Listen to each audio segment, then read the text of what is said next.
බුද්ධ සරණයි සත්‍යතිය ප්‍රචමත. තනියමනේ විවිධ ධර්මක බැරි ශ්‍රී සත්‍යයෙන් ජීවිතේ ඒකාලෝක කර ගැනීම උදෙසා ඔබට නිරන්තරයෙන් ධර්මයෙන් මඟ පෙන්වා දෙන බෞද්ධ රූපවාහිනියේ මේ පැයට නියමිත උතුම් සදහම් දේශනාව අකුරැස්ස දියලසේ ශ්‍රී සුසුද්ධාරාම පිරිස් විහාරස්ථාන භූමියේ සිට මෙලෙසින් සංකේතනය කරන්නටයි සූදානම් වන්නේ. මෙන්න උතුම් සදහම් දේශනාව පැවැත්වීම සඳහා මෙහි වැඩ කොට වදාළ ගෞරවනීය ස්වාමීන් වහන්සේ මාතර ඇලවෙල්ල පාර ශ්‍රී පුෂ්පාරාම පිරිවෙන් විහාරවාසී ශ්‍රී පුෂ්පාරාම පිරිවෙනේ ආචාර්ය ශාස්ත්‍රපති පඬිත් පූජ්‍යපාද යටිගල ඥානසිරි පින්වත් ස්වාමීන් වහන්සේ අපි සියලු දෙනා සාදුනාද පවත්වමින් নমස්කාර පූර්වකව පිළිගනිමු. සාදු සාදු සාදු. දැන් උතුම් සදහම් දේශනාවේ පිළිති දායකත්වයෙන් කටයුතු කරන්නේ අකුරැස්ස නිරළුව මේමද පලාදෙණියේ පදිංචි කමලා විජේසිංහ උපාසිකා මාතාව ඇතුළු විහාරස්ථ සියලු දායක පින්වතුන් අවශ්‍ය ප්‍රදේශවාසී පින්වතුන් ඇතුළු සදැහැති පිරිස විසින් එසේ සම්සන්දනවත්නි අපි සියලු දෙනා මේ උතුම් සදහම් දේශනාව මෙතෙන් සිට පිළිසිත පුටවා ගනිමින් ශ්‍රවණය කරමු. සාදු සාදු සාදු. समन्त चक्रवालेषु अत्र गच्छन्तु देवता सद्दम्मं मुनिराजसे सुनन्तु सब्द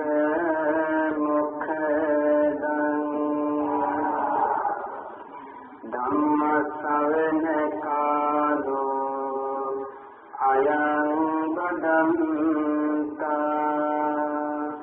ධම්මස්සවන කාලෝ අයං බදන්තා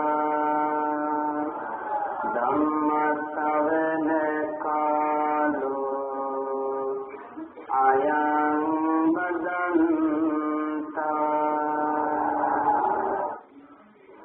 නමෝ තස්සේ භගවතු වරහතෝ සම්මා සම්බුද්දස්සේ නමෝ තස්සේ භගවතු වරහතෝ සම්මා සම්බුද්දස්සේ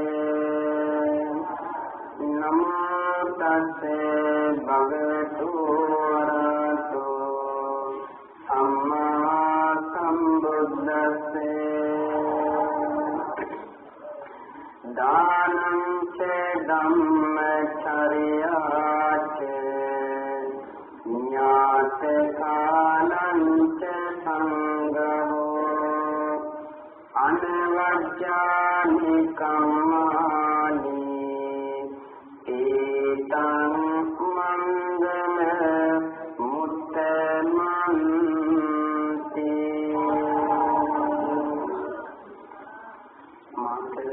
අකුරස්ස දීලපේ ශ්‍රී සුවිසුද්ධාරාම මහා විහාරාධිපති මාතර දීලපේ ශ්‍රී විද්‍යාකීර්ති පිරිවෙනේ පරිවේනාධිපති ශාස්ත්‍රවේදී පඬිත විලුප්තල්ලේ චන්දවිමල ගෞරවනීය හාමුදුරන් වහන්සේ පෝරඹ ශ්‍රී බෝධිරුක්ඛාරාම පුරාණ විහාරය ඉඟුල්ගොඩ අරම්පත්ක ධර්මගලේශී භික්ෂු විවේකාශ්‍රමයේ යන උභය විහාරාධිපති විද්‍යාකීර්ති පිරිවෙනේ නියෝජ්‍ය පරිවේනාධිපති ශාස්ත්‍රපති පූජ්‍ය ඉඟුල්ගොඩ සුගත වංශ මාහිමිපාණන් වහන්සේ ඇතුළු පූජනීය මහා සංඝරත්නයන් අවසරයි. කමලාවතී විජේසිංහ මාතාව ප්‍රධාන ධර්ම ශ්‍රවණාභිලාෂී කාවලික සිංහවත්නි. අද මේ පින්වත් සියලු දෙනාම සෝදානම් වෙන්නේ තථාගත ලෝතුරා බුදුරජාණන් වහන්සේ දේශනා කොට වදාළ උතුම් වූ ධර්මයේ ශ්‍රවණය කරන්න. අද මේ උතුම් ධර්ම දේශනාව බෞද්ධ රූපවාහිනිය තුළින් මුළු මහත් ලෝකයටම ශ්‍රවණය කරන්න, දැක බලා ගන්න අවස්ථාව සම්පාදනය කරලා තියෙනවා. කමලාවතී විජේසිංහ මාතාව ප්‍රධාන පින්වත් පිරිස මේ උදාර පින්කම සිදු කිරීමේ බලාපොරොත්තු රාශියක් පිළිබඳව මේ සඳහන් කරලා තියෙනවා. ඒ පිළිබඳව පසුව සිහිපත් කරන්න කල්පනා කළා. දැන් මේ සංජ සෝදානම බණ ටිකක් අහන්න. අද ඉතාම වටින දවසක්. ඇසල පුර පසළොස්වක් පොහොය දවස. මේ මහා පින්කම ගම්වාසී ප්‍රදේශවාසී සියලු දෙනාම විහාරස්ථානයේ නායක හාමුදුරුවන් වහන්සේගේ අවවාද අනුශාසනා ඇතිව සංවිධානය කරලා තියෙනවා. බොහෝම ලස්සන පින්කම. මේකට කියන්නේ ධර්ම දානය කියලා. මේ දානය තමයි සියලු දානවලට වඩා ආනිසංස ගෙන දෙන්නේ. සබ්බ දානං ධම්ම දානං විනාති කියලා බුදුරජාණන් වහන්සේ ඒක දේශනා කළා. අනිකෝ සියලුම දානවලට වඩා ධර්ම දානය ශ්‍රේෂ්ඨයි. සවැස්නුවර දෙවුරම් දෙහෙර වගේ ආරාම සිය ගණනක් හදනවට වඩා ආනිසංසයි එක සිව්පද ගාථාවකින් බණ කියන එක. රුවන්වැලි මහා සෑය, ලෝවා මහා ප්‍රාසාදේ වගේ විහාර ආරාම සිය ගණනක් හදනවට වඩා ආනිසංසයි මේ වගේ බණ කියන එක. ඒ වගේම කෙහෙල් ගුබ වගේ සිනිඳු වස්ත්‍ර සිය දහස් ගණනක් පූජා කරනවට වඩා ආනිසංසයි බණක් කියන එක. එහෙනම් ඇයි පින්වත්නි ධර්ම දානේ අනිත් හැම දානයකටම වඩා ශ්‍රේෂ්ඨ වන්නේ? අර කියපු කොම පින්කම් කරන්නේ බණ දන්නේ නැත්තෝ. බුදුබණ දැනගත්තම අනාථපිණ්ඩික සිටුතුමාට හිතුණ මමත් පන්සලක් හදන්න ඕන. බුදුබණ දැනගත්තම දුටුගැමුණු මහරජතුමාට හිතුණ මමත් පන්සලක් හදන්න ඕන. එතුමා පන්සල් ගොඩක් හැදුවා. එහෙනම් බණ දන්න දරුවෝ තමයි අම්මට සලකන්නේ. බණ දන්න දරුවෝ තමයි තාත්තට සලකන්නේ. බණ දන්න ස්වාමි පුරුෂයා තමයි බිරිඳට සලකන්නේ. බණ දන්න බිරිඳ තමයි ස්වාමි පුරුෂයාට සලකන්නේ. බණ දන්න ශිෂ්‍යෝ තමයි ගුරුවරුන්ට ගරු කරන්නේ. එහෙමනම් බුදුබණ දැනගත්තම අනිකුත් සෑම පින්කමක්ම කරනවා. කමලාවතී මෞතුමියට හිතුණ මම බෞද්ධ රූපවාහිනිය තුලින් ධර්ම දේශනාවක් කරන්න ඕන. තමන්ගේ ගමේ පන්සල තෝරගත්තා. ඒ වෙනුවෙන් කොච්චර වටිනවද? එතුමියට මේ බණාන සියලුම පින්වතුන්ලාට හැමදාම සැනසෙන්න පුළුවන් නිවන් මඟ දොරටු විවර වෙන පින්කමක් තමයි මේ සිදු කරන්නේ. එහෙමනම් දැන් සියලු දෙනාම බණ අහන්න සූදානම් වෙන්න. සාදුනාදයක් පවත්වන්න. අද අපි ධර්ම දේශනාවට මාතෘකා වශයෙන් තබා ගත්තේ මංගල සූත්‍රයේ දැක්වෙන ගාථා රත්නය. මංගල කියන වචනයට තේරුමක් තියෙනවා. පින්වත්නි, දුගතියට යන මඟ වළක්වන, අපායට යන මඟ වළක්වන ඉගෙනවීමට කියනවා මංගල කියලා. එනම් මේ ගාථාව තුළ මංගල කාරණා හතරක් දේශනා වෙනවා. මංගල සූත්‍රයේ තුළ මේ මනුෂ්‍ය අපායට යන ගමන වළක්වන මංගල කරුණු 38ක් සඳහන් වෙනවා. ඒ 38ම සාකච්ඡා කරන්න අපට වෙලාව නොවේ. මාධ්‍යයක් තුළින් ගැඹුරු බණක් කියන්න තරම් අපට වෙලාව නැහැ. නමුත් අපි පුංචි දරුවන්ට, තරුණ දරුවන්ට මේ මව්පියන්ට සෑම කෙනෙකුටම වැටහෙන පරිදි මේ උතුම් ධර්ම දේශනාව සිදු කරන්න කල්පනා කළා. එමුතුනේ මේ මංගල සූත්‍රයේ සඳහන් කළ මේ ගාථාවේ පළමුවෙන්ම කියලා දෙන්නේ දානය ගැන. දානය කියලා කියන්නේ දීම පරිත්‍යාගය. දෙන්න කියලා කිව්වට පින්වත්නි දෙන එක ලේසි වැඩක් නෙවෙයි. කියන්න නම් පුළුවන්. දෙන්න කියලා කියන්න පුළුවන්, දෙන එක හරි අමාරුයි. දීලා සතුටු වෙන්නත් බෑනේ. දෙන්න පුළුවන් කිව්වට දෙන්න බෑ, හරි අමාරුයි. දුන්නත් යම ආපහු කරනවා, දුන්නු දේ දිනනවද කියලා, පාවිච්චි කරනවද කියලා. පින්වත්නි, ලෞතර බුදුරජාණන් වහන්සේ දේශනා කළා බුදු වෙන්න. ඒ බුද්ධ කාරක ධර්ම පුරද්දී පළමුවෙන්ම දානය තමයි පුරුදු කළේ. උන්වහන්සේ බෝසත් කාලේ ඇස් දන් දුන්නා. අහස තියෙන තරුවකට වඩා ඇස් දන් දුන්නා කියනවා. ඇඟේ දන් දුන්නා මහා සාගරේ වතුරට වඩා. ඇඟමත් දන් දුන්නා මහා පොළොවේ පස්වලට වඩා. ඒ වගේම රාජ්‍ය සහිතවතු දන් දුන්නා මහා මේරු පර්වතයට වඩා. බලන්න ඒ සියලුම උපමා පවාපින්වත්නි ගලපන්න බෑ. ඒ තරමටම උන්වහන්සේ දන් දීලා තියෙන මේ බුද්ධත්වයට. එසේනම් පින්වත්නි මේ උදාර පින්කම සිදු කරන මේ පින්වත් පිරිස මේ ධර්ම දානය සිදු කරලා ප්‍රාර්ථනා කරන්නේ නිවන් සුවය. මේ හැම කෙනෙක්ම තථාගත බුදු පියාණන් වහන්සේ දේශනා කළ දන් දුන්නම තමයි සැප ලැබෙන්නේ. දන් දුන්නම සැප ලැබෙනවා.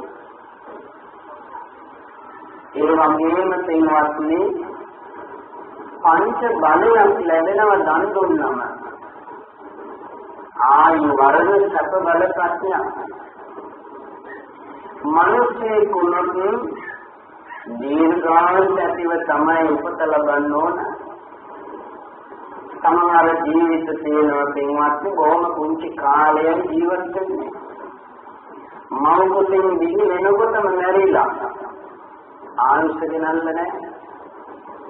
එහෙනම් දන් දුන්නම දීර්ඝායු සැලසෙනවා. ලස්සන බණ කතාවක් තියෙනවා බණ පොතේ. ඒක රජෙනේ සිටිය තමන්ගේ බිරිඳට සෑහෙන ආදරයක් තිබුණා. සෙනෙහසක් තිබුණා. මේ රජ විතර හදිසියේම මරණයටපත් වුණා. බිරිඳ මරණයටපත් වුණාම රජු කන්නේ බොන්නේ නැහැ. රජකම් හරියට කරන්නේ නැහැ. කල්පනා කරනවා. අර දේවියගේ මල කඳ රජ මාණිකේ තියාගෙන රජතුමා කල්පනා කර ඉන්නවා. කන්නේ නැහැ, නිදාගන්නේ නැහැ, නාන්නේ නැහැ. මේ තමන්ගේ හදිසියේ මරණයටපත් වුණු බිරිඳ පිළිබඳව කල්පනා කරගෙන ඉන්නවා. රටේ කලබලයටපත් වුණා. රජුරු කන්නේ බොන්නේ නැහැ, රට පාලනය කරන්නේ, රට අරාජික වෙලා. ඔය කාලේ මේ නගරයේ එක්තරා ඉන්දියානු සම්පන්න තාපසතුමෙක් ආවා. එතුමාට මේ කාරණාව දැනගන්නට ලැබුණ ජනතාවගේ. රජතුමා මුණ ගැහෙන්න මේ තාපසතුමා ආවා. ඇවිල්ලා රජතුමාගේ මේ දුකට පත් වෙලා ඉන්න හේතු ඇහුවා. අනේ ස්වාමීනි මගේ ජීවිත මට බොහොම ප්‍රියයි. අපි බොහොම ආදරෙන් සෙනෙහසින් හිටියේ. ඇය හදිසියෙම මරණයට පත් වුණා. මට ඒක දරා ගන්න බැරි වේදනාවක්. දැන් පින්වතුනි මේ තාපසතුමා ඉරුදු බල සම්පන්නයි. එතුමා දැක්කා රජුෝ මෙහෙම නොකානුගේ විදියට මේ රජ විසවට මරණින් මතු කුමක්ද සිද්ධ වෙලා තියෙන්නේ කියලා.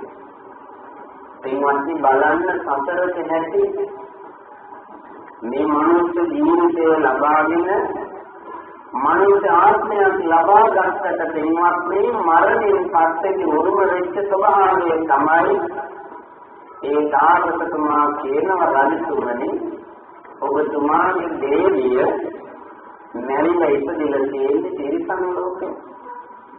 තිරිසන් ලෝකේ ඉපදිලා තියෙන්නේ පින්වත්නි ගොම ගොඩක ගොම කුරුමියෙක් කියලා. බලන්න සතරක නැති මේ භවයේ රජවිසව මරණින් පස්සේ ගොම ගොඩක ගොම කුරුමියෙක් කියලා. ඒ විතරක් නෙවෙයි පින්වත්නි රජු මේ රට තුල නොකානෝදී ඉන්නකොට ඇය මැරිලා ගිහින් තිරිසන් ලෝකේ ගොම කුරුමියෙක් වෙලා ඉපදිලා කතාවක් බැලලා රජු මෙහි ඇය ගැන කල්පනා කර කර ඉන්නවා. ගොම ගෝලි දෙක ගොම ගෝල කරගෙන පෙරල අරන් යනවා. ඒ ජෝඩුවේ ලබාගත් ජීවිතය රජු මෙහි ඇය ගැන කල්පනා කරනවා. පින්වතුනි මේ රජ විසව ජීවත් වෙන කාලය තුල හරි මාන්න අධික විඳලා තියෙනවා. හරි ආඩම්බරයි. හරිම උදගුයි. රූප මාලේ මත් වෙලා ලක්ෂණ අය යමන්කම තියෙනත් පින්වත්නි ජීවත් වෙන්නේ මාන්න අධිකව. එහෙමයි නරුණම තිරිසන් ලෝකේ උපදිනවා. බල්ල වෙලා උපදිනවා. වඳුර වෙලා උපදිනවා. බලන්න රජ විසව කුරුමිනියක් වෙලා. අද වයසින් මරුණා. කවුරුවත් එක්ක කතා බහ කළේ නැහැ. හරි ආඩම්බරයි. කාටවත් ගරු කළේ නැහැ. ඉතින් ඒ නිසා මනුෂ්‍ය ජීවිතයක් ලබනවා නම් පූර්ණ ආයු ශක්තියක් ඇතිව උත්පත්ති ලබන්න ඕන. ඊළඟට දන් දුන්නම ලැබෙනව පින්වත්නි වර්ණ සම්පත්තිය. බලන්න මේ මනුෂ්‍ය ජීවිතයක් ලබා ගත්තම ප්‍රසන්න බවක් තියෙන ඕන මනුෂ්‍යයෙක්ගේ. තිරිසන් සත්තු ළඟ ඔය වර්ණ සම්පත්තිය, ඔය ප්‍රසන්න බව, ඔය පින් පාට තියෙනවා. මනුෂ්‍ය තුලත් එහෙමයි. තිරිසන් යෝනි තිරිසන් සත්තු බැලුවත් එහෙමයි. බලන්න සමහර අවස්ථාවල මේ පුංචි දරුවෝ පාසල් ගිහිල්ලා ගෙදර එනකොට පන්සල් යන වෙලාවට ගෙදර එක්ක කොහෙන් හරි ගිහිල්ලා මගදී දකිනවා බඩු පැටව බලල් පැටව. දැක්කාම අම්මට තාත්තට බේරුමක් නෑ අම්මේ අර බඩු පැටිය ගෙදර අරන් යමු කියලා. පින්වත්නි දකින හැම පොල් පැටියම දකින හැම බඩු පැටියම ගෙදර ගිහින් හිටින්නේ නෑ. එවනම් මේ සතා තුළ වෙනසක් තියෙනවා පින්වත්නි. ඒ වෙනස තමයි සීල බව, සීකරු බව, හැදිච්ච බව යම් කිසිම ඒ තිරිසන් සතාවෙන් දකිනවා. හැම සතෙක්ම ගෙදර ඇති කරන්න දෙන්නේ හිතෙන්නේ මිනිස්සු අතරත් උමයි. මිනිස්සු ඉන්නව සමහර වෙලාවට දැක්කම එක දවසයි දකින්නේ. උදව් කරන්න හිතනවා. රස්සාවල් අරන් දෙනවා. සෑහෙන සැලකිලි. තව සමහර වෙනවා කිසි උදව්වක් කරන්න හිතෙන්නේ නැහැ. තිරිසන් ලෝකේ තිරිසන් සත්තු ඉන්නවා පින්වත්නි වතුර ටිකක් දෙන්න ළඟට යන්න බෑ. ගොරවනවා, අනින්දිනවා, එංගට පනිනවා, ඌරනවා, දරුණුයි. ආය වතුර ටිකක් හැම ටිකක් දෙන්න ළඟට යන්නේ නැහැ. එහෙනම් මේ වෙනසට හේතුව මොකද්ද? පින්වත්නි පින් පාත පුණ්‍ය ශක්තිය අනුකම මිනිස්සු අතර තිරිසන් අතර වෙනස තියෙනවා. ඒ වගේම සැප නිරෝධකම තියෙනවා මිනිස්සෙකු නම් සමහර ජීවිත තියෙනවා පින්වත්නි ලෙඩ ඇඟවල් උපදින්නෙම ලෙඩ වෙලා. ඉපදෙනකොටම හදවතේ සිදුරක් කියයි. අංග විකලයි, මන්ද බුද්ධිකයි, දැස තේන්නේ, කන් දෙක ඇහෙන්නේ, පින්වත් මේ ආබාධිතයි විවිධ අදුපාඩු ලෙඩෙන්ග. එනම් නිරෝගී ජීවිතයක් ලබන්න දන් දීලා තියෙන්න ඕන. දන් දුන්නම සැප ලැබෙනවා. පින්වත් මේ ශරීරයේ තිබුණත් වැඩක් නැහැ, නිරෝගීකම නැත්නම් ආරෝග්‍ය පරමාලාභ නිරෝධකම තමයි උතුම් සත්‍යය. බුදුහාමුදුරුවෝ දවස වැඩ සිටිය බක්කුල මහරහතන් වහන්සේ අවුරුදු 160යි. කිමිතුම යන තරම්වත් ලෙඩක් නැහැ. ඒ වුණාට ඇතැම් මිනිස්සු ඉන්නවා තේමවත්නි වතුර බොනවට වඩා බෙහෙත් බොනවා. බත් කනවට වඩා බෙහෙත් කනවා. බැලුම් වෙලාවක් නැත්තම් කසාය මුට්ටිය ලිටේ. එහෙම නැත්නම් ඇඟේ කොහේ හරි පත්තු බැඳලා, මේස් බැඳලා, තේමවත් මේ පිටික නැත්නම් එළියට වහින්න බෑ. නේද? එහෙනම් නිරෝධකම ලබන්න දන් දීලා තියෙනවා. ඊළඟට තේමවත් මේ බලය තියෙන්න ඕන. එදා අතීතයේ හිටපු මිනිස්සුන්ට බැලුවම තේමවත් මේ අද මිනිස්සුන්ගේ ශක්තිය නැහැ. විත්තියේ කැණයක් ගහගන්න බෑ තේමවත් වීදි වල යනවා නේ. මේකක් උඩ පුතුවක් උඩ නැගලා බල්බයක් දාගන්න බෑ. අද මේ බලය දින වෙලා, ශක්තිය දුර්වල වෙලා, කිලෝමීටරයක් පයින් යන්න බෑ. තේමවත් මේ බලන්න දම ගහලා වඳින්න බෑ. මේ ජීවිතවල තේමවත් මේ බලයේ ශක්තිය අද මනුස්සයන් දුර්වල වෙලා. ඒ වගේම තේමවත් මේ ප්‍රඥාව තියෙන්න ඕන. ප්‍රඥාව ලැබෙනවා දන් දුන්නා. තේමුතුනේ ඒ විතරක් නෙවෙයි. මේ දන් දීම ගැන කතා කරනකොට සමහර ඇත්තෝ පින්කම් වළක්වනවා. අද මේ කමලාවතී මෞතුමියනේ ධර්ම දේශනාව සංවිධානය කරලා බෞද්ධ රූපවාහිනී ප්‍රචාරය කරනවා කිව්වම ඇයිගෙන් අහන්නේ නැති අක්කියවැඩ පිස්සුද කියලා. සමහරව අහනවා. අපි දානයක් දෙනවා කිව්වම, අපි බණක් කියනවා කිව්වම සමහර අය අහනවා පිස්සුද කියලා. මොකද මෙච්චර වේදන් කරන්නේ කියලා. කින්වත් අනුන් කරන පින්කමවත් අහලා දැනෙන්න බැරි මිනිස්සු ඉන්නවා. වළක්වනවා. පන්සලට උදව් කරනවා කියවනම් ආවාසයක් හදන්න මොකටද පන්සල් වලට දෙන්නේ ආමුදුරුන්ට ඕන තරම් තියනවා කියනවා. එහෙම මිනිස්සු ඉන්නවා. හම්බ කරගෙන අතපය ගේසලා හම්බ කරගෙන කන්න බැරි බඩු කපුටන්ට දෙන්න කියනවා. පින්වත් දෙන්න. ලැබී නිවාස වලට දන් දෙන්න. ළමා නිවාස වලට දන් දෙන්න. අඬගුරු දෙහිණි පාසල් වලට දන් දෙන්න. කිරි අම්මලාට දන් දෙන්න. ඕන කෙනෙකුට දන් දෙන්න. හැබැයි මේ වළක්වන්නේ බුදුපාමොක් මහා සංඝරුවනට පූජා කරන දේ. ඒ ආනිසංසය තේමත්නි අර කියපු සියලු දාන වලට වඩා ආනිසංස මහත්ඵලයි. ඒ නොදන්නේ නැත්තෝ අර විදිහට පින්කම් වළක්වනවා. පසුගිය දවසක එක්තරා විහාරස්ථානයක දායක මහත්තයෙක් දරුවෙක් උපන් දිනයකට දානයක් වාර ගන්නවා. වස්තරකට සැරයක් දෙන්න. මේ කාරණාව තවත් යාළුවෙකුට කියනවා අපි අසවල් විහාරස්ථානේ දානයක් වාර ගත්තා. එහෙම කියවම අර යහළුවා මේ දානේ බාරගත් දායක මහත්තයට කියනවලු මන්නේ ඔයාලට මට කලින් කිව්වනම් දැනගන්න ලැබුණා නම් මම ওই දානේ බාර ගන්න දෙන්නේ ආන්න අතවල් තැන ඉන්නවා ආබාධිත මිනිස්සු ටික මල්ලේ ඒගොල්ලන්ට දානයක් දුන්නා නම් ලෝක පිනක් කෙරුවා බලන්න දැන් මේ ආනිසංස විග්‍රහ කරපු හැටි ලෝක පිනක් කෙරුවා මේ වැලැක්කුවේ බුදුහාමුදුරන්ට කරන බුද්ධ පූජාව මහා සංඝ රත්නයට පූජා කරන දාන ඒ වලක් වෙලා තව තැනකට දෙන්න කියනවා නම් ඒක සුදුසු දෙයක් නෙවෙයි. පින්වත් අනුන් කරන පින්කම් අහලා දැනෙන්න. අනුන් කරන පින්කම් දැකලා සතුටු වෙන්න. ඒකත් ආනිසංසයක්. බලන්න දුප්පත් කළ උපදින්නේ දන් නොදුන්නු අය.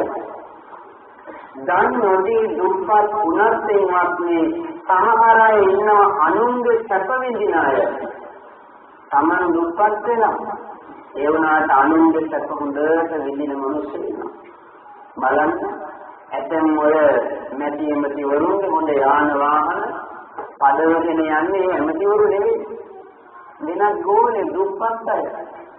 ඇමතිවරයවත් නැති විදිහට ඒ සැප පහසු වාහන පදවගෙන යනෝනේ කොහේවත් ඉන්න දුප්පත් කවුරු නැහැ. අනුන්ගේ සැප ඇති ගෙවල් වල සැප විදිහට ජීවත් වෙනවා සමන්ත කියලා ඉන්න දෙයක් නෑ. ආන්න බලන්න. දන් නොදුන්න නිසා දුප්පත් වුණා. ඒ වුණාට අනුන් කරන පින්කම් හරි හොඳයි කියලා දැකලා සතුටු වෙච්ච නිසා ඒකෝ අනුන්ගේ සැප විඳිනවා. ඒ නිසා පින්වත්නි අනුන්ගේ පින්කම් වලට හරි උදව් කරනවා. දානයක් තියෙනකොට දාන ගෙදරට ගිහිල්ලා උදව් කරනවා. බණක් තියෙනකොට බණ ගෙදරට ගිහිල්ලා උදව් කරනවා. අනේ හොඳයි කියලා අනේ කරලා සතුටු වෙන්න පුළුවන් නම් ඒක සානිසංසයක් තමයි. ඒ වුණාට අපේ ඇත්ත සමහර අය මේ විදිහට සහභාගී වෙන්නේ නැහැ. උදව් කරන්නේ හොඳයි කියන්නේ සතුටු වෙන්නේ නැහැ. ඒ නිසා මම මේ වගේ පින්කම් කරනකොට පිස්සුද කියලා අහනවා කියලා. ඊළඟට පින්වත්නි ධම්මචර්යාච ධර්මයේ හැසිරෙන්න කිව්වා. පින්වත්නි දන් දුන්නත් වැඩක් නෑ හොරකම් කරලා නම් බුදුරජාණන් වහන්සේ නොකල යුතු වෙනදාම් පහක් දේශනා කළා.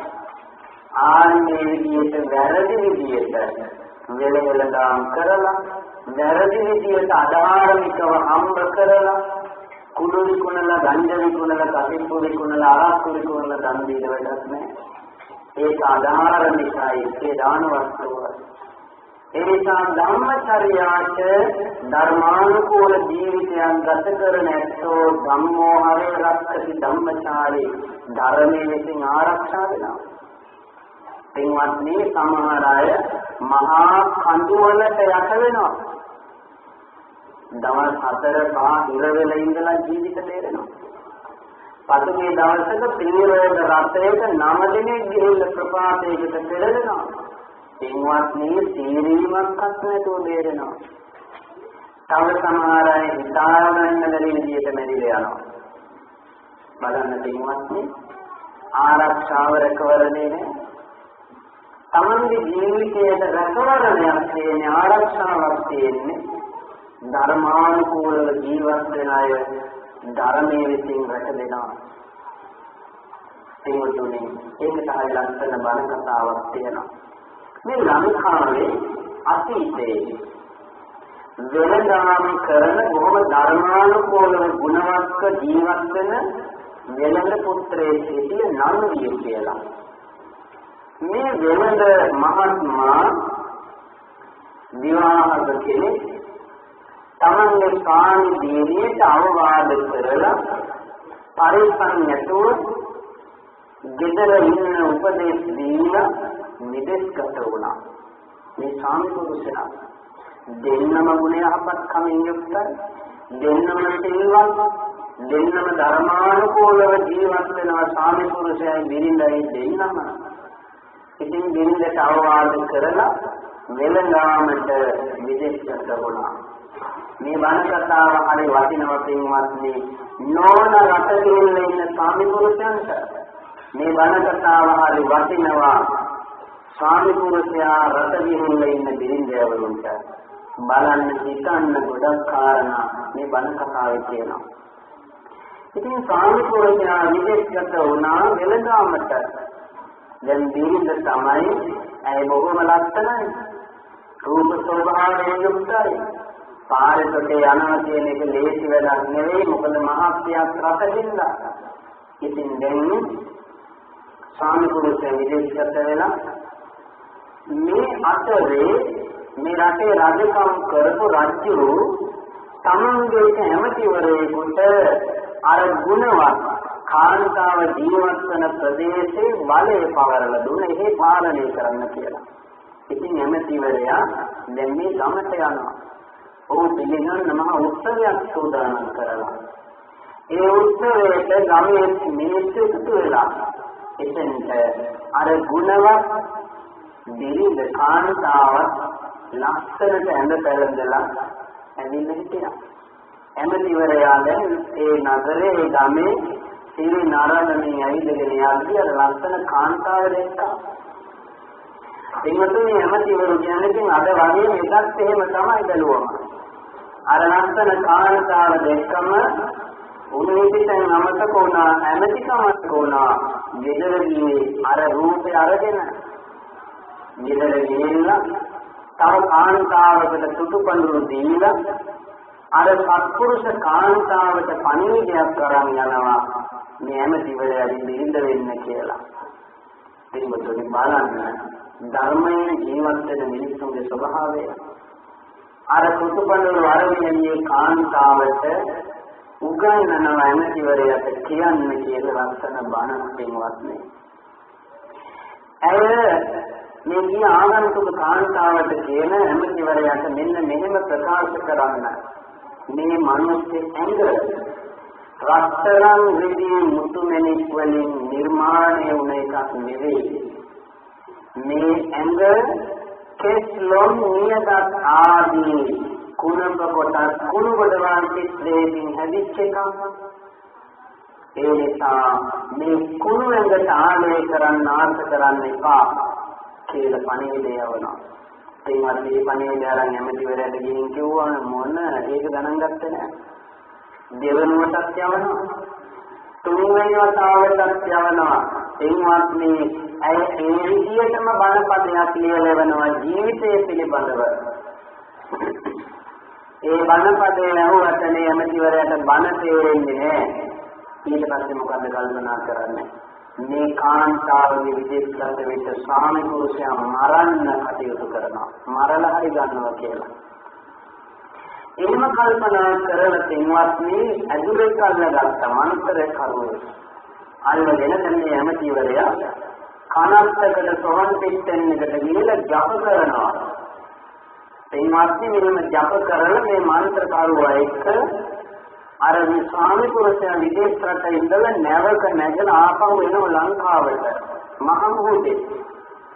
අර ජප කරලා පිටත් කළ යක්ෂයෙක් පින්වත් නැවත පොළ වුණා. නැරේ මිනිස්සු බය වුණා. මේ මොකද්ද උනේ කියලා.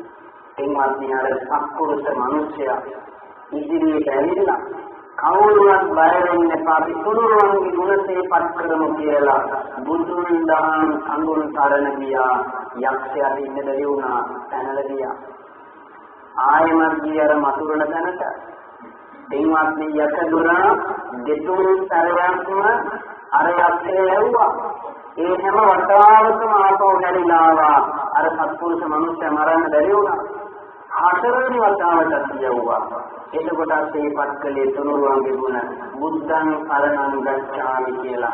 බුද්ධ කියන වචනය ඇහෙනකොට යක්ෂයාගේ ඔළුව පැලෙනවා වගේ වුණා. කේන්තියෙන් කෝපයෙන් දුවගෙන ආවා. ඇවිල්ලා අර යසඳුරයි ඇමතියයි දෙන්නම මැරුවා. ඒවතුනේ මේ සත්පුරුෂ මනුෂ්‍යයන්ගෙන් රාවා ස්වාමි පුරුෂයා දිලින්ද මේ දෙදෙනා බොහොම සමගියෙන් ජීවත් වුණා. සුදුසු කාලේ ජීවත් වෙලා තින්වත් දෙන්නම මේ පරලෝ ගියා. බලන්න ලක්ෂණක ජීවත් වෙන පෞල් කලන මිනිස්සු ඉන්නවා.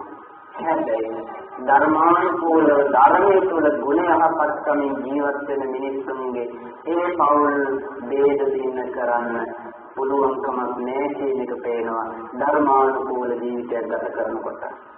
ඒ නිසා හැම දිනම ධර්මයේ තුල නැතිවෙනවා නම් පිටස්තර පාපතර වෙන්නේ ජීවිත විනාශ කරන්න බෑ. ඒ නිසා ඔබ තේරුම් ගන්න ස්වාමි පුරුෂය විදේශගත වුණාම දිරිඳ විදේශගත වුණාම මෙහෙතුරු වෙනැත්තෝ තමන්ගේ පවුල් විනාශ කරගන්නේ අධර්මයෙන් අනාචාරයේ හැසිරෙච්ච දෙකින්ද කවුරු තේරුම් ගන්න ඕන ධර්මයේ තුල හැසිරෙන මිනිස්සුන්ව ධර්මයේ විසින් ආරක්ෂා වෙනවා. කාටවත් ඒ ජීවිත වනසන්න බෑ. ඊළඟට තෙන්වත්නි ඥාතකානංච සංඝෝ නෑදෑයන්ට සලකන්න කිව්වා. අද අපට අපේ සමහර ඇත්තන්ට තෙන්වත්නි නෑදෑයෝ තේරෙන්න බෑ. ඥාතීන් වටින්නේ නැහැ. දුප්පත් නෑදෑයෝ ඒගොල්ලෝ ඥාතීන් නෙවෙයි කියලා කියන කාරණයට මිනිස්සුපත් වෙලා තියෙනවා. ළඟම ඥාති, ළඟම සහෝදර සහෝදරියෝ, එක අම්මගේ කුස තුළ ඉපදිච්ච සහෝදර සහෝදරියෝ. හැබැයි මේ මගේ මල්ලි, මේ මගේ අක්කා අයියා කියලාවත් කියන්න කැමති නැති සහෝදර සහෝදරීන් දුප්පත් වෙනවා. ඥාතිකම කියන්න කැමති නැහැ. ඒ වුණාට මතක තියාගන්න පොහොසත්කම හැමදාම තියෙන්නේ නැහැ දින්වත්නි දුප්පත් වෙනවා. ලෝතර බුදුරජාණන් වහන්සේ නෑදෑයන්ට සැලකීම මංගල කාරණයක් ඇටියට පෙන්වුවා. එක දවසක් අපේ බුදුහාමුදුරුවෝ පින්වත්නි ආරාමයෙන් එළියට වැඩම කරන කොළ නැති ගහක් යටට ඉන්නවා. පින්වත්නි සැප තියෙන්නේ කොළ තියෙන ගහක් යට හොඳට විහිදිලා අතුපතර තියෙන ගහක් යට පුදුම සැනසෙල්ලක් තියෙනවා. නමුත් බුදුහාමුදුරුවෝ කොළ නැති ගහක් යට වැඩ ඉන්නවා. එතනට වැඩි ආනන්ද හාමුදුරුවෝ වැඩම කළ බුදුහාමුදුරන්ගේ පිට කොණ්ඩ පිරිමැද්දා.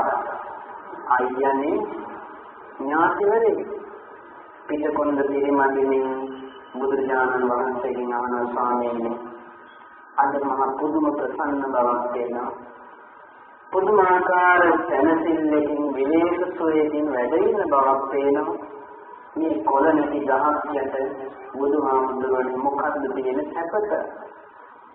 එයින් සදාගත බුදු ඥාන වහන්සේ ඈතට අත දික්කලා තථාගත ශ්‍රීමත්ය කිඹුල්වත් නුවර ප්‍රදේශයට දිගු කරලා බුදුහාමුදුරුවෝ දේශනා කරන ආනන්ද අර ඈතින් පේන නගරයේ කිඹුල්වත් නුවර මම ඉපදිච්ච ගම ඒ ගමේ ඉන්නේ මගේ නෑදෑයෝ ඒ ගමෙන් සමාගෙන එන සුලංගත් මට සම්පත් කෙවුවා. බුදුහාමුදුරුවෝ ඥාතීන් ඉන්න ප්‍රදේශයෙන් සමාගෙන එන සුලංගත් සම්පත් කෙවුවා. අපි කොහොමද කියන්නේ? උන්ගේ උලංගවත් අපිට එපා කියලා. නෑදෑයන්ගේ උලංගවත් එපා කියලා කියන ඥාතීන් ඉන්නවා. ඒ නිසා මේ දුප්පත්කම හැමදාම තියෙන එකක් නෙවෙයි පොහොසත් වෙනවා. පොහොසත්කම හැමදාම තියෙන එකක් නෙවෙයි දුප්පත් වෙනවා. ඒ නිසා තියෙනකොට විතරක් නෑදෑය වෙලා නැති වුණාම ඥාතීන් නොවන සත්‍යයටපත් වෙනවද නැහැ. සමහර අය ඈත දුරින් ඥාති වුණත් පොහොසත් නම් හොයාගෙන ගිහිල්ලා හරි ඥාති කරගන්නවා. ඒ පොහොසත් දෙන්න නැති දෙලිකන් තිබුණම ළඟම කෙනා වුණ ඥාතියා කියලා කියන්න කැමති වෙන්නේ. නමුත් එහෙම විය යුත්තේ නැහැ. ඥාතකානන්ත සංඝෝ නැති දෙලි මිනිස්සු තමයි මෙරිච්ච දවසට ඇවිල්ලා කොඩියක් හරි දාන්නේ. මෙරිච්ච දවසකට හේවනකට මඩුවක් හරි දාන්න පින්වත්නි නැති දෙලි මිනිස්සයා. ගහකට යවන ගෙඩියක් හරි කඩාගන්නේ නැති දෙලි මිනිස්සයා. තියෙනත්ව ආවම අත් දෙක බැඳගෙන බලන් ඉඳීවි. කානුවක් කපා ගන්න බෑ. කැත්තෙන් දැල්ලි වැඩක් බෑ. ගහකට නැගලා කොඩියක් දාගන්න ගෙඩියක් කඩා ගන්නවත් බෑ පින්වත්නි. ඒ නිසා අපි එම නැති දෙවිකම් නිසා ඥාතීන් පිළිකුල් නොකත යුතුයි. තේරුම් අරගන්න අවබෝධ කරගෙන ජීවත් වෙන්න ඕන. අනවජ්ජානි කම්මානි ඊළඟට පින්වත්නි මේ ජීවිතේ ගත කරන්නේ අපි හැම කෙනෙක්ම සිල් රකින්න ඕන. අද මේ ගමේ පන්සලට ඇවිල්ලා සිල් සමාදන් වෙලා මේ සිල් ගන්න මේ කටයුත්ත සමහරක් විතාගෙන ඉන්නවා වයසට ගිහිල්ලා අපි සිල් ගන්න ඕන කියලා. එන්වත්නි කල්පනා කරන්න මේ ජීවිතේ මේ ඇඟේ හයිය හැමදාම තියෙන්නේ මේවා තරුණ කාලේ ඉඳලා ආරම්භ කළ යුතු දේවල්. වයසට ගිහිල්ලා සිල් රකින්න, වයසට ගිහිල්ලා පින්කම් කරන්න හිතියම අපි ප්‍රමාදයි. පින්තුනේ බලන්න අපි අවුරුදු 60ක් ජීවත් වෙනවා නම් ඒක කොච්චර පුංචි කාලයක්ද කියලා. අවුරුදු 60ක් කියවම ටිකක් දීර්ඝයි වගේ දැනෙන්නේ. ඒ වුණාට ඒක මාසවලට බෙදලා බලන්න මාස 100ද කියලා. මාස 720යි. පුංචි කාලයක්. තව අවුරුදු 10ක් නම් ඔබටත් මට ජීවත් වෙන්න තියෙන්නේ මාස 120යි තියෙන්නේ. අවුරුදු 10ක් ජීවත් වෙන්න තියෙනවා මාස 120යි. බලන්න මාසයක් ගෙවිලා යන ඉක්මන කොච්චර වේගෙන් මාසයක් ගෙවෙනවද කියලා. ඒක බැලුවම නම් ටිකක් වස්තනවටින්වත් මේ අපිට ජීවත් වෙන්න තියෙන බොහොම පුංචි කාලයක් කියලා. කල්පනා වෙනකොට ඉතාම පුංචි කාලයක්. ඒක නිසා වයසට ගිහිල්ලා සිල් ගන්න ඇඟපණ නැති වුණාම මුකුත් කරන්න බෑ පින්වත්නි. පසුගිය දවසක එක්තරා තාත්තා කෙනෙකුට රාත්‍රියේම පපුව තද වුණා. පින්වත්නි පපුව තද වෙලා දැන් අරන් ගියා රෝහලට. වෛද්‍යවරු බලලා කියනවා තව විනාඩි 5ක් පවුනා නම් එදා ජීවිතේ බේරගන්න බැහැ කියලා. පින්වත්නි මරණය තව විනාඩි 5කින් පවුනා නම් ගෙනිය ගන්න රෝහලට ජීවිතේ ඉතුරු වෙන්නේ නැහැ කියලා. පින්වත්නි මේ ශාස්ත්‍ර ජීවත් වෙන ඇගේ හයිය තියෙන කාලේ රැකියාව කළා විශ්‍රාම ගියා ආයෙත් තව රස්සාවක් හොයාගත්තා. ගෙදර ඉන්නේ දැන් 9ට 10ට. අම්මයි තාත්තයි දෙන්නම එහෙමයි. බලන්න මේ තාත්තා ගැන එක්තරා කෙනෙක් කියනවා දුන්නේ අම්මයි තාත්තයි ඇඟේ හයිය තියෙන කාලෙක පොයට නිවාඩුවක් තියෙන්නේ පන්සලකට යන්න. පොය දවසකට පන්සලකට ගියනදි දෙන්නේ කෙටෙව්වා. මේ ලේලි කෙනෙක් කියන්නේ තමන්ගේ මහත්තයාගේ අම්මයි තාත්තයි ගැන. පොය දවසට විතරයි මේ දෙන්නට නිවාඩු තියෙන්නේ. එදාටත් ආමුදුවනේ මේ දෙන්න කලේ නෑය හොයා නෑදෑයන් ගෙවල් වල ගියා නිසා පන්සලකට නෙවෙයි කෝගේ. අන්න බලන්න. අපේ ඇත්ත පොය දවසට තමයි බෝර ගමන තියාගන්නේ. අපේ ඇත්ත පොය දවසට තමයි පාටි තියාගන්නේ. ඥාතිගේ ගෙවල් වල යන්න, විනෝද ගමන් යන්න, ට්‍රිප් යන්න මේ ඔක්කොම තියාගන්නේ පොය දවසට. ඒ තරක් නෙවෙයි. කතාද බඳින්න ගෙවල් දොරවල් බලන්න යන්න තියාගන්නේ පොය දවසට. පින්වත්නි මාසෙකට එක දවසයි මේ විදිහට අපට අපේ ජීවිත වෙනුවෙන් යමක් කරගන්න තියෙන්නේ. අනිත් දින 30ම අපි කරන්නේ මේ ලෞකික ජීවිතේ දියුණු වෙන නිසා. අපේ ආධ්‍යාත්මික දියුණුවට නෙවෙයි පින්වත්නි. ඒ නිසා අපි මැරෙන මිනිස්සු මොනකුත් කාර්ය ජීවත් වෙන්නේ. මේ ජීවිතේ දාන යන්න දෙනවා අපරිදම් දෙකේ මනුස්සාන මායු ඉතා ස්වල්පයයි මනුස්සයාගේ ආයුෂ. ඉතාම අල්පයයි. බොහොම ටිකයි. තින් කරගන්න. තින් කරගත යුතුයි පිටුනේ. සුකෝ පුඤ්ඤත්තෝච්චයෝ අද මම මේ බණාසනයේ දොස්වල තියෙන මම කරපු පින් නිසා මම සංසාරේ පින් කරපුනේ සම්බයයන්ට බණ කියනවා. අද මේ විශේෂ ධර්මාවතනයක මම වැඩ අද මුළු ලෝකෙටම මම බෞද්ධ රූපවාහිනී ගුවන්විදුලියෙන් බණ කියනවා. ඒක මගේ පින. කොහෙන්ද ඔයයන් වල පිළිතල තියෙන ඔයයන්ගේ පින. ඔය පින පිළිවිච්ච දවසක මගේ පින් පිළිවිච්ච දවසක මට මේ ආසනෙන් බහින්න හිතේ. මට සිවුරු හැරලා යන්න හිතේ මගේ පින් පිළිවිච්ච දවසක. ඒ නිසා පින් කියන්නේ විඳිනකොට දෙවිද යනවා ඉවර වෙනවා. තව තව පින් රැස් කරගන්න යුතුයි.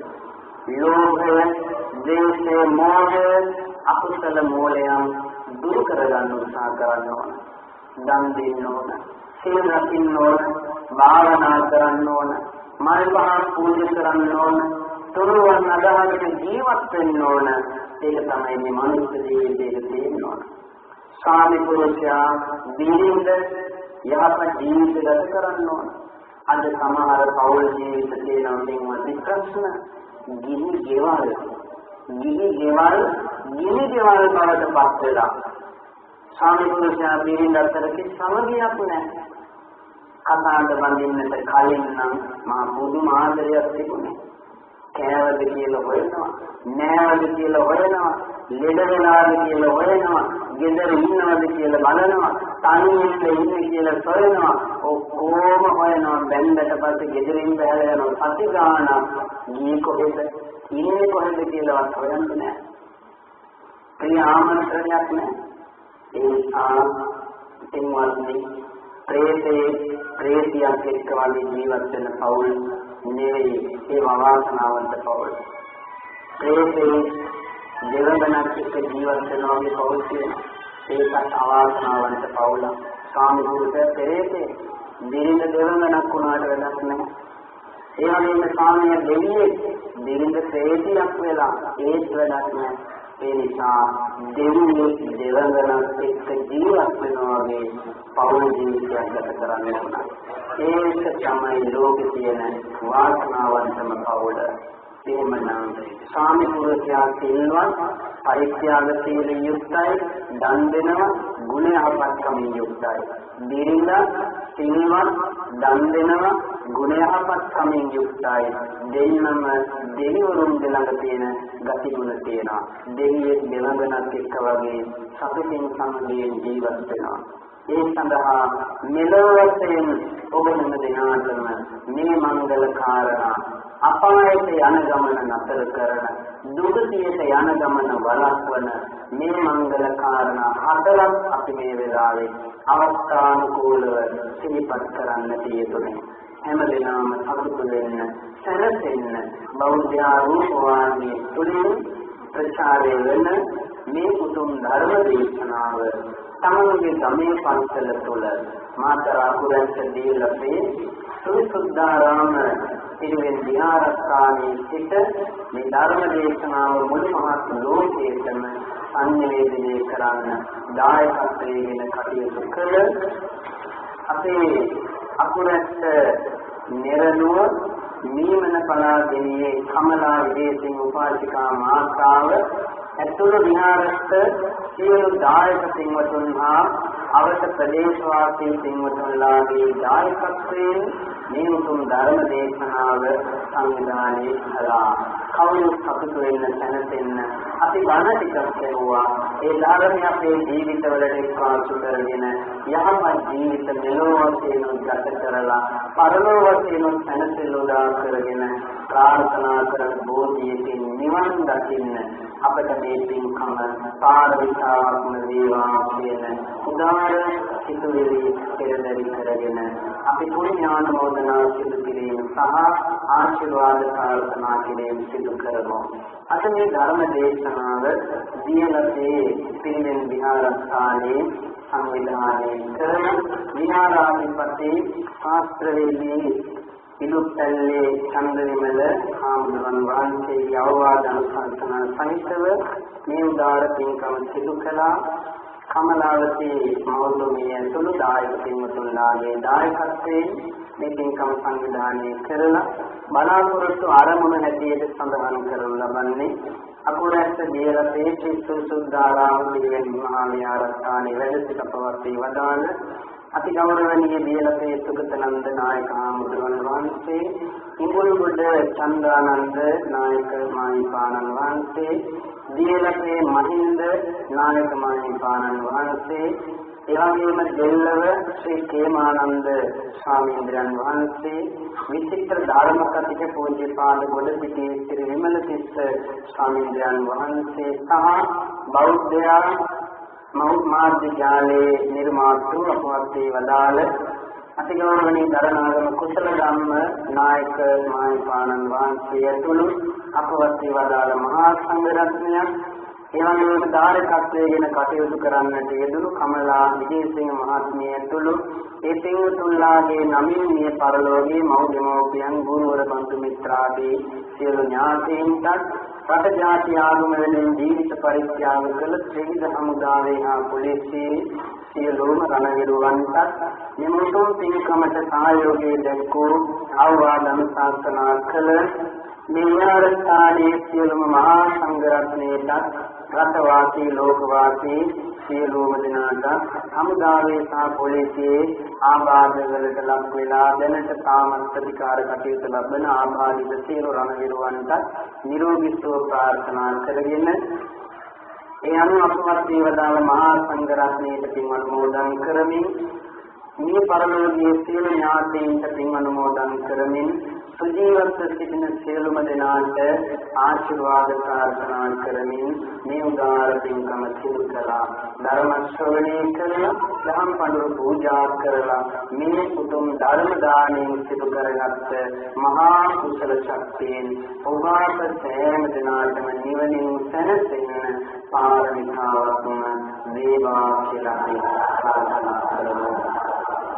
ආකාශත්තාච බුම්මත්තා දේවා නාග මහිද්దికා පුඤ්ඤන්තං විශ්වා චිරං රක්ඛන්තු ලෝක ශාසනං චිරං රක්ඛන්තු දේශනං චිරං රක්ඛන්තු ත්වං සදා ඉදං මේ ඥාතේනං හෝතු සුඛිතා හුන්තු ඥාතයෝ ධර්ම ශ්‍රවණය කරලා දහම් පඬුරු පූජා කළා. මේ රැස්කරගත්තා උතුම් කුසල ශක්තිය මෙලොව ජීවිතේ සාර්ථක වේවා, පරලොව ජීවිතය සුවපත් වේවා, දෙලොව ශාන්තිය සැනසෙලුදා කරගෙන අපි හැම දිනම පතන බෝධියකින් නිවන් දකින්න මේ පින්කමත් අපට හේතු වාසනා වේවා කියලා සාදු කියනවා. කවුරුත් වන්දනා කරන්න. අභිවාදන සීලිස නිච්ඡං වද්දා පචායිනෝ චත්තාරෝ ධම්මා වද්දන්ති ආයුවන්නෝ සුඛං බලං ආයුරාෝග්‍ය සම්පත්ති සද්ද සම්පත්ති නිවච අතෝ නිබ්බාන සම්පත්ති